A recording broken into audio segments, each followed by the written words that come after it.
I wanted to take a little bit of a break from the project, and I figured it's a great time for me to unbox some new garden lights that a company called Gardenreet sent me out, specifically for my front walkway. So let's go ahead and unbox this together and see what's in here.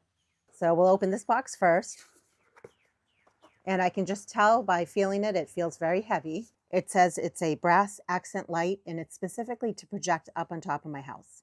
So there looks to be some accessories in here. This looks to be the light fixture itself. The light fixture comes in two pieces, and I'm going to show you a close-up of what it looks like.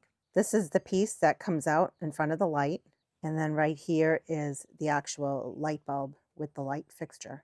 So this says LED, and this looks like an LED bulb, so I'll have to read the directions to see what we need to do with this. And then we have the stake, and that's just so we can stake the light fixture into the ground. I just pulled out 5 additional light fixtures. So for this project, we have a maximum of 6 light fixtures we can put up along the front walkway. I am so excited about that. It's gonna look so pretty.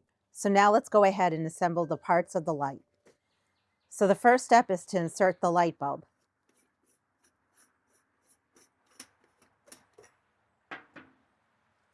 And it's going to get inserted right here. So there are the terminals that are going to get inserted. Now the cover is getting put back on, and the gasket is on the side. Be sure to tighten, but don't over tighten. This is how you would adjust the angle of the light right here. For right now, they're getting pointed straight up, and we'll fix that once they're installed in the landscape. So here is the stake, and we're going to insert the stake inside of the light. Now, depending on your soil condition, you may need to make a hole first before you put the stake into the ground. Or you may need to install the stake first and then thread the light in afterwards.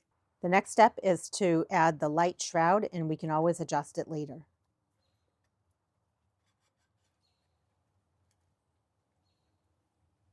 So we have one floodlight that's going to get placed here at the corner of the pansy holding bed.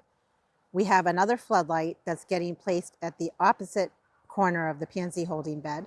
And then 2 additional lights are going to be placed along the walkway in the center there. And then one around the bend of the walkway. And then a final light will get placed in the bay window flower bed area. After doing a couple of lights, it's always good to test things out just to make sure they're working. And it's working.